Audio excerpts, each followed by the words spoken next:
আর কয়েকদিনের অপেক্ষা, তারপরেই দক্ষিণবঙ্গে আসতে চলেছে প্রবল ঝড় বৃষ্টি। যা নিয়ে ইতিমধ্যে আপডেট জারি করে দিল আলিপুর আবহাওয়া দপ্তর। আপাতত এবার তাপপ্রবাহের হাত থেকে মুক্তি পেতে চলেছে বঙ্গবাসী, এমনই আপডেট উঠে আসছে। সেক্ষেত্রে আপনারা দেখতেই পাচ্ছেন, আপনার এদিকে কলকাতা, হাওড়া, হুগলি, দীঘা, কন্টাই, হলদিয়া, খড়গপুর, এদিকে আপনার ঝাড়গ্রাম, পুরুলিয়া, বাঁকুড়া, এদিকে আপনার বর্ধমান, আরামবাগ, এদিকে আপনার কাটোয়া, দুর্গাপুর, আসানসোল, সর্বত্রই কিন্তু বজ্রবিদ্যুৎ সহ বৃষ্টির সম্ভাবনা তৈরি হচ্ছে। এছাড়া আপনার এদিকে মালদা, দুই দিনাজপুরের ক্ষেত্রেও কিন্তু বজ্রবিদ্যুৎ সহ বৃষ্টির সম্ভাবনা তৈরি হচ্ছে। অর্থাৎ আর কয়েকদিনের অপেক্ষা, তারপরেই কিন্তু ঝড় বৃষ্টি আসতে চলেছে দক্ষিণবঙ্গে। এই বৃষ্টির সঙ্গে সঙ্গে কিন্তু কালবৈশাখীর দাপটও থাকবে। অন্যদিকে আপনার বাংলাদেশের রংপুর, রাজশাহী, ময়মনসিংহ, আর এদিকে আপনার খুলনা, বরিশাল, ঢাকার বিস্তীর্ণ অঞ্চল, এগুলোতেও কিন্তু বজ্রবিদ্যুৎ সহ বৃষ্টির পরিস্থিতি বজায় থাকবে। আর এই বৃষ্টি যেটা হচ্ছে আপনার 4-5 তারিখ থেকেই কিন্তু এই বৃষ্টির পরিস্থিতি শুরু হয়ে যাবে আপনার দক্ষিণবঙ্গের জেলাগুলিতে। বিশেষ করে আপনার এদিকে গাঙ্গেয় বঙ্গের জেলাগুলি, আর এদিকে আপনার বাংলাদেশের ক্ষেত্রে কিন্তু আগে থেকে বৃষ্টির পরিস্থিতি তৈরি হবে। তো আগামী কয়েকদিনে বাংলার আবহাওয়া কেমন থাকতে চলেছে, কোন কোন জেলার আবহাওয়ার কতটা কি পরিবর্তন হবে, কবে থেকে বৃষ্টি শুরু হবে বাংলায়, তাপপ্রবাহের হাত থেকেই কবে বা নিস্তার পাবে বঙ্গবাসী, সবটাই বিস্তারিতভাবে আলোচনা করব এই ভিডিওতে। তাই ভিডিওটি অবশ্যই শেষ পর্যন্ত দেখুন। আর এই মুহূর্তে আপনার অঞ্চলে আবহাওয়া কেমন তাও বিস্তারিতভাবে কমেন্ট করে জানান। সেক্ষেত্রে সবার প্রথমে যদি আমরা স্যাটেলাইট চিত্রের মাধ্যমে দেখার চেষ্টা করি যে ঠিক এই মুহূর্তে বাংলার আবহাওয়ার পরিস্থিতি কী রয়েছে, কোথায় কতটা পরিবর্তন, তো সেক্ষেত্রে স্যাটেলাইট চিত্র আপনার যেটা বলছে, এদিকে আপনার কলকাতা, হাওড়া, হুগলি, দীঘা, কন্টাই, হলদিয়া, সর্বত্রই মোটামুটি আকাশ পরিষ্কার থাকছে। এদিকে মালদা, দুই দিনাজপুরের ক্ষেত্রেও আকাশ মোটামুটি পরিষ্কার থাকছে। হিমালয়ের পাদদেশ সংলগ্ন 5 জেলা বলুন, এদিকে বাংলাদেশ, ত্রিপুরা, সর্বত্রই মোটামুটি এই মুহূর্তে আকাশ পরিষ্কার থাকছে। আপাতত কোথাও কোনো পরিবর্তন লক্ষ্য করা যাচ্ছে না।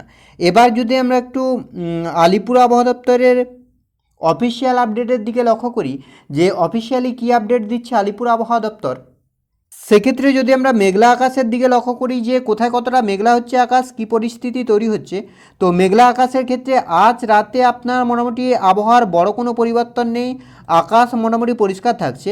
আর আগামীকাল মঙ্গলবারের দিকে যদি আমরা লক্ষ্য করি, সেক্ষেত্রে আগামীকাল মঙ্গলবার সকালের দিকে আপাতত উত্তরবঙ্গ, দক্ষিণবঙ্গ, বাংলাদেশ সর্বত্রই মোটামুটি আকাশ পরিষ্কার থাকছে। তবে আপনার সিলেট এবং ময়মনসিংহের বিস্তীর্ণ অঞ্চল, আর এদিকে আপনার ত্রিপুরার বিস্তীর্ণ অঞ্চলে মোটামুটি আকাশ পরিষ্কার থাকছে। আমরা যদি দুপুরের দিকে লক্ষ্য করি, সেক্ষেত্রেও মোটামুটি আকাশ আপনার পরিষ্কার থাকছে। তবে বিকেলের দিকে কিন্তু আপনার বিক্ষিপ্তভাবে মেঘলা হতে পারে আকাশ। আর এদিকে আপনার রয়েছে উত্তরবঙ্গের ক্ষেত্রে কিন্তু আকাশ মেঘলা থাকবে, আর সেই সঙ্গে হালকা বৃষ্টি। ত্রিপুরার ক্ষেত্রেও হালকা মেঘলা থাকবে। বুধবারের ক্ষেত্রে মোটামুটি আকাশ পরিষ্কার থাকছে, সেভাবে আপাতত বড় কোনো পরিবর্তন লক্ষ্য করা যাচ্ছে না।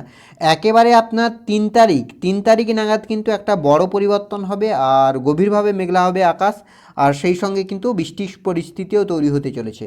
বিশেষ করে আপনার 5-6 তারিখ থেকেই কিন্তু দক্ষিণবঙ্গের ক্ষেত্রে ঝড় বৃষ্টির পরিস্থিতি তৈরি হচ্ছে। আর 7 তারিখ কিন্তু প্রবলভাবে মেঘলা থাকবে আকাশ, গভীরভাবে মেঘলা থাকবে আকাশ, আর সেই সঙ্গে কিন্তু বজ্রবিদ্যুৎ সহ বৃষ্টির পরিস্থিতি তৈরি হবে।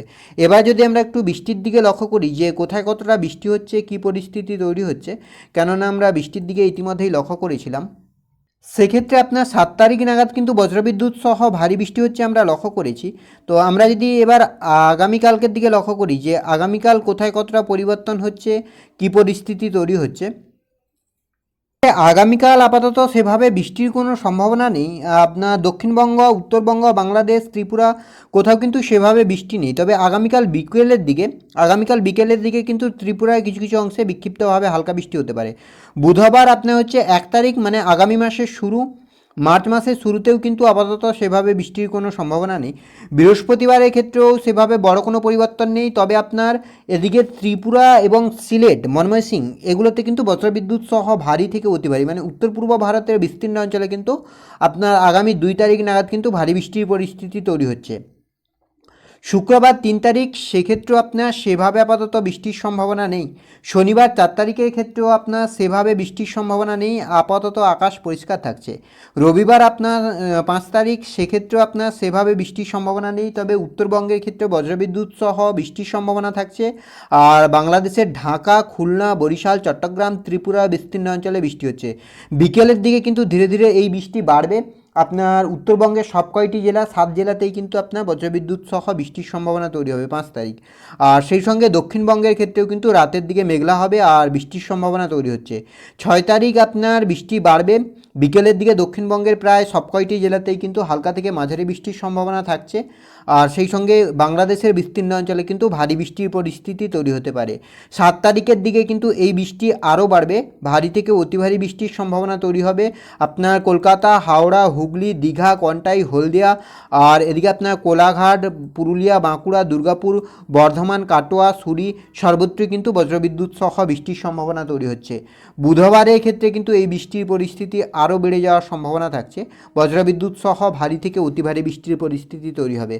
অর্থাৎ যেটা লক্ষ্য করা যাচ্ছে আপনার 5 তারিখ থেকেই কিন্তু আবহাওয়ার পরিবর্তন হবে, মূলত আপনার 3 তারিখ 4 তারিখ থেকে কিন্তু আবহাওয়ার পরিবর্তন হবে, তাপপ্রবাহ কমবে, বৃষ্টি আসছে দক্ষিণবঙ্গ, উত্তরবঙ্গ, বাংলাদেশের সর্বত্রই।